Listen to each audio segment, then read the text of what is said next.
Hemos llegado al final de una semana en la que estudiamos un tema que, en principio, cuando hablamos de la devolución, puede parecernos un poco extraño el tema, y comenzó hablando un poco acerca de la jubilación, temas de proyectarnos hacia el futuro, pero nuestro pastor nos ayudaba a aclarar que también tiene que ver con el hecho de que una vez que hemos terminado nuestro tiempo aquí, ¿le devolveremos a Dios lo que nos prestó mientras estábamos vivos? Bueno, vamos a orar y vamos a hacer un resumen de lo que hemos estudiado esta semana, porque hay mucho que todavía podemos comentar. Querido Padre, gracias te damos porque tú has obrado en nuestro favor siempre, y con estas lecciones nos ayudas a que pensemos en nuestro futuro aquí en la tierra mientras Cristo viene por segunda vez a fin de prepararnos para el cielo. Gracias te damos en el nombre de Jesús. Amén. Amén.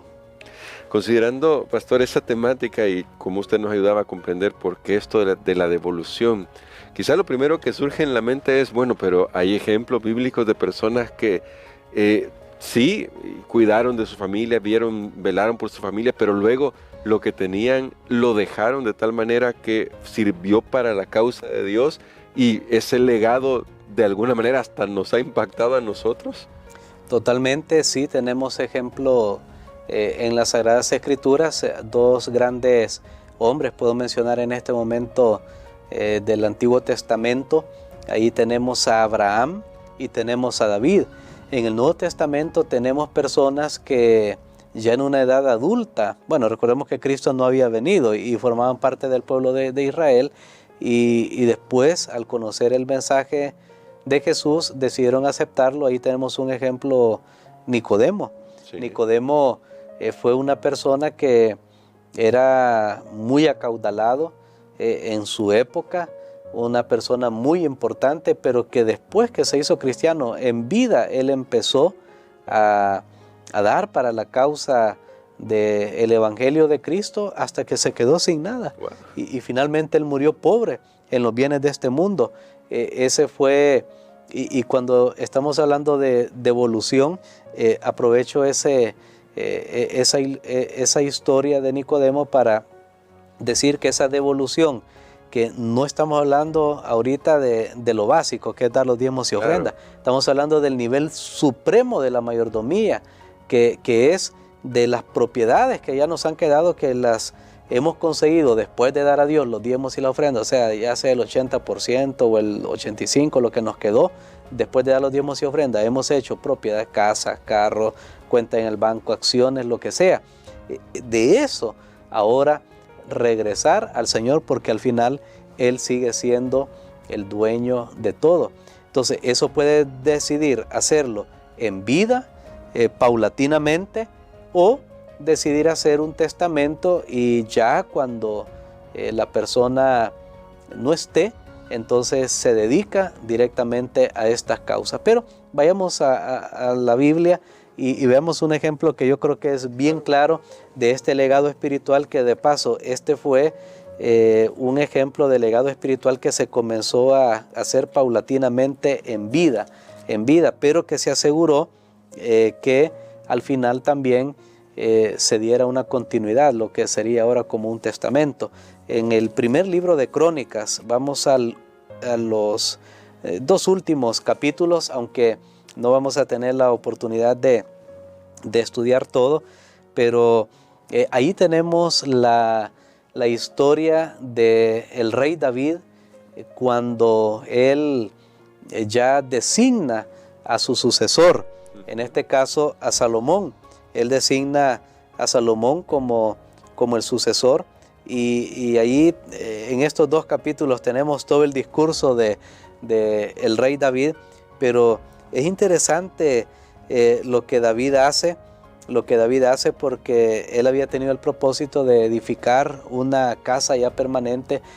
Ya David se sintió mal y dice, bueno, yo vivo en un palacio, aquí tengo riqueza, y allá está el santuario portátil, ese mismo del desierto, que anduvo ahí todo el tiempo el pueblo de Israel, y dice, no, voy a construir un santuario, solo que Dios no le permitió, pero ahora el hijo iba a continuar con ese legado. Pero ¿qué hizo David? Bueno, lo que él hizo fue comenzar a reunir en vida lo que se necesitaba.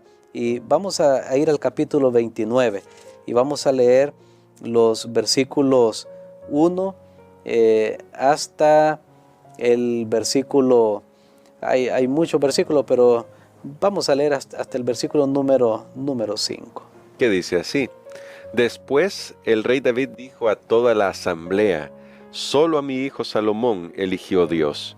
Él es joven e inexperto y la obra grande, porque el templo no es para un hombre, sino para el Señor, para Dios. Con todas mis fuerzas, dice David, he provisto para la casa de mi Dios oro para los objetos de oro, plata para los objetos de plata, bronce para los de bronce, hierro para los de hierro, madera para los de madera y piedras de ónice, piedras preciosas, piedras negras, piedras de diversos colores, toda clase de piedras preciosas y mármol en abundancia.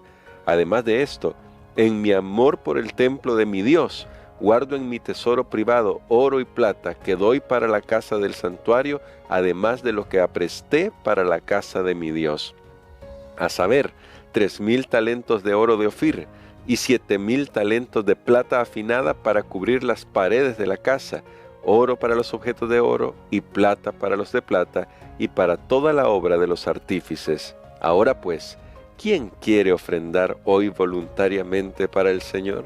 Muy bien, aquí vemos una asamblea bien interesante, Sí. donde el rey David dice: yo he acumulado, tengo de mis tesoros, y si leyéramos todo el texto pudiéramos verlo mucho más claro, pero creo que aún así lo podemos comprender. Y David dice: yo he acumulado oro, plata, de mis recursos, yo los estoy destinando, este es un legado espiritual, lo estoy destinando para construir la casa de Dios. Y ahí está mi hijo, que esto era como un testamento público que David estaba haciendo, que su hijo Salomón, eso que David había dejado, Salomón no podía venir y decir cuando muriera su padre: bueno, mi papá dijo que esto era para la iglesia, pero ahora yo voy a hacer lo que yo quiero, voy a gastarlo para mí. No, porque enfrente de todo el pueblo, David lo hizo jurar que aceptaba el convenio, y Salomón lo aceptó. Entonces esto es como un testamento, y es bueno eso, hermano Gerson, porque hemos dicho, tal vez si alguien dice: bueno, cuando yo muera, ahí de la casa den una parte para la iglesia, pero si no quedó nada escrito, Claro. Si los hijos, si la familia o quien sea el heredero no tiene en cuenta las cosas de Dios, pues simplemente van a desviar el propósito para el cual la persona había dicho. Pero como solo quedó de palabra, de allí la importancia de un testamento. Y David hace algo más, va al nivel de decir: bueno, miren, yo he dado el ejemplo, yo estoy dejando un legado espiritual, y ahora, ¿quién se me une? Y dice la Biblia que muchos estuvieron dispuestos. Entonces aquí tenemos un ejemplo de cómo nosotros podemos, aparte de los diezmos y las ofrendas, llegar al nivel máximo de la mayordomía, que es al final dejar para la causa de Dios propiedades de las cosas que tenemos, sabiendo que después, cuando muramos, ya no las vamos a necesitar. Es muy interesante, pastor, porque más adelante en el texto, cuando David hace una oración, él mismo habla del principio que se estudió esta semana. Todo lo hemos recibido de tu mano y eso te damos. Le pertenece a Dios, pues lo devuelvo. Y pastor, pero así quizás en forma rápida esta pregunta: ¿cómo debemos o cómo podemos evitar llegar a un pensamiento que puede ser, a veces Satanás logra colar algunos pensamientos en nuestras cabezas y pensar: bueno, entonces me estoy comprando el cielo con lo que yo estoy dando? ¿Qué peligro hay con pensar así? Definitivamente no podemos comprar la salvación.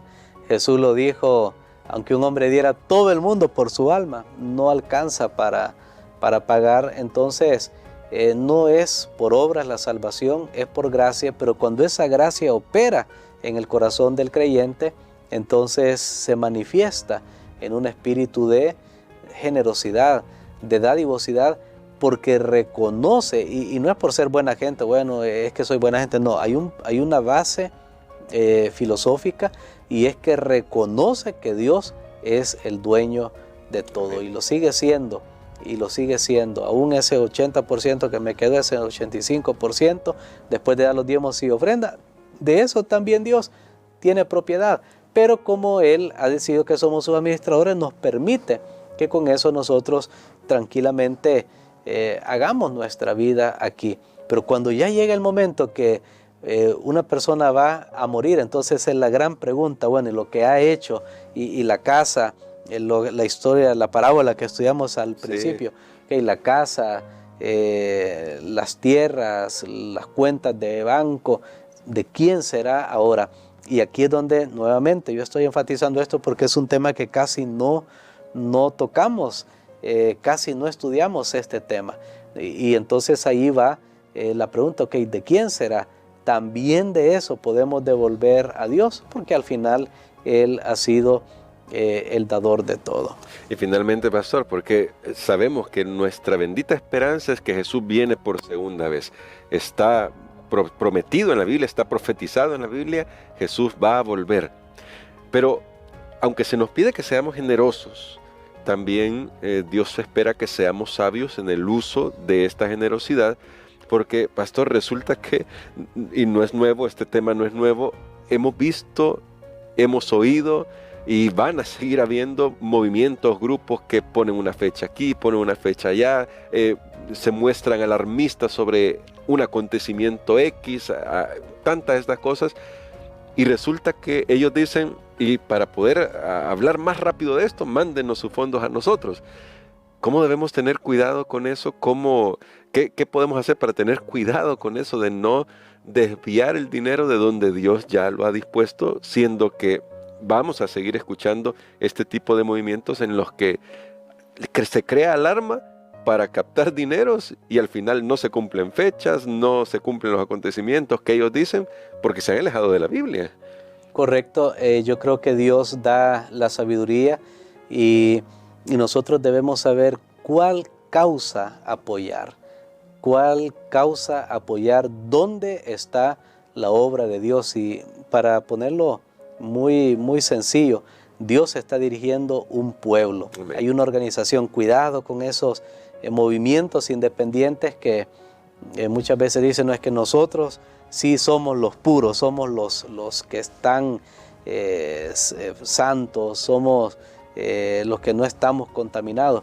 Mucho cuidado porque yo lo veo muy frecuentemente. Por ejemplo, alguien tiene un canal de alguna red social, algún medio digital ahora, que es muy fácil hacerlo, y entonces comienzan a atacar a la iglesia, a criticar a la iglesia, cada paso que la iglesia da está mal, pero entonces usted ve ahí en su cuenta, done a través de esto, con su tarjeta, con PayPal, hay pagos electrónicos, y uno dice, siempre he visto esto, muchos movimientos, o la mayoría de ellos, que atacan a la iglesia, tienen ahí, envíe su donación. Entonces uno dice, ¿cuál es el propósito de atacar a la iglesia? Entonces la gente piensa, bueno, allá la iglesia está mal, mire lo que están haciendo, esta persona sí me parece que es muy, muy recta, que se ve muy justo, y tengamos mucho cuidado, porque con eso lo que Satanás está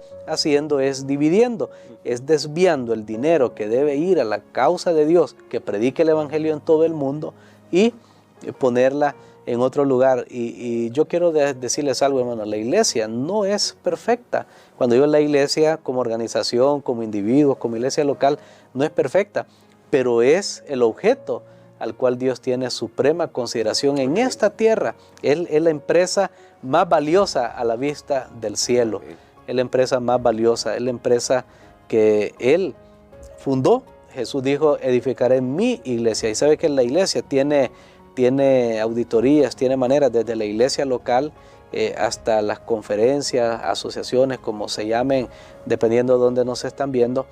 Y hay una manera de poder conocer, bueno, pasó esto, pero muchos, cientos de movimientos independientes que hay, personas individuales que se levantan y ellos dan una apariencia, ¿no? Ellos son Juan el Bautista, ellos son el Elías, ellos son bien puros, bien santos. ¿Quién los audita a ellos? ¿Quién los revisa? Y Entonces, igual, así como usted me dice, yo de la iglesia escuché algo una vez, sí puede haber a veces situaciones penosas, pero se corrigen. Pero igual, yo he escuchado de movimientos independientes un montón de cosas. Yo recuerdo, hermano Gerson, que tenía, cuando yo estaba en bachillerato, tenía una compañera que sus padres tenían bastantes recursos, tenían terrenos, tenían propiedades, creo que se dedicaban a lo agrícola y tenían recursos. Pero de repente allá, esto fue por el año 96, vino alguien a El Salvador y dijo que Cristo venía en el 97, y recuerdo que escuché que el padre de ella vendió parte de terreno porque le dijeron: necesitamos comprar una fotocopiadora para distribuir estos folletos y alertar al mundo que Cristo viene. Claro, y toda persona honesta y quiere que Cristo venga, pues dice: vaya, yo me uno. Pero lastimosamente era una causa equivocada. Todo eso fracasó, Cristo no vino, todavía estamos aquí lastimosamente. A mí me gustaría que Cristo viniera, Claro. pero por supuesto tenemos que hacer las cosas bien. Y eso fue así, fue una pérdida, porque al final no estaba contribuyendo para la misión. Yo le recomiendo, de hecho lo que yo sigo y lo que recomiendo y lo que debemos hacer es pensar en la iglesia global, mundial, que Dios está dirigiendo. Que Dios, si usted cree que Dios está dirigiendo esta iglesia, entonces únase, hermano, y no será defraudado. Se lo digo, no será defraudado. Tengo más de 3 décadas, hermano Gerson, por la gracia de Dios, viendo a la iglesia. La iglesia va caminando, sigue caminando. Lo vemos en nuestro propio país. Cuántas iglesias eran antes, cuántas iglesias tenemos ahora. Lo vemos en el mundo, la iglesia sigue entrando en nuevos lugares. Así que ese movimiento adventista que surgió está caminando contra viento y marea, sigue marchando. Pero tengamos cuidado, y qué bueno que tocó ese punto de solicitudes de personas que van a apelar a esto y sacan citas de Ellen White. Y claro, Ellen White las dice, pero no dice que se las dieran a estas personas solo porque tienen un canal de YouTube o de Facebook y dedicar a atacar a la iglesia. No, ella estaba hablando siempre en el contexto de apoyar a la organización. Amén. Así que queda claro para nosotros, queridos hermanos, queridos amigos, que Dios tiene un lugar, y si nos dejamos guiar por Dios, ya estudiamos el tema del alfolí, ya estudiamos el tema de la tesorería durante estas lecciones que hemos repasado. Puede volver ahí, se dará cuenta que Dios tiene un lugar. Pastor, quisiera que nos ayudara a orar por eso, para que desde hoy, con lo que Dios nos haya dado, también estemos dispuestos a aportar lo que sea necesario para que más personas conozcan de esa bendita esperanza, porque Jesús volverá. No podemos decir una fecha, pero la Biblia asegura que volverá, y lo que vemos a nuestro alrededor nos muestra que está más cerca de lo que imaginamos. Amén. Padre, gracias te damos, Señor, por la lección de esta semana, donde, como ya lo expresamos, hemos recibido la invitación a subir un peldaño más en nuestra dadivosidad. Reconocemos, Señor, que todavía necesitamos aprender mucho y practicar mucho acerca de estas enseñanzas. Sigue conduciéndonos con tu Espíritu Santo, Señor, que no haya corazón malo, incrédulo, que nos aparte del Dios vivo. Ayúdanos a cerrar nuestros oídos a voces disidentes y ayúdanos a centrar nuestra esperanza en el Dios de Israel. Gracias, Padre, porque nos amas. En el nombre de Jesús. Amén.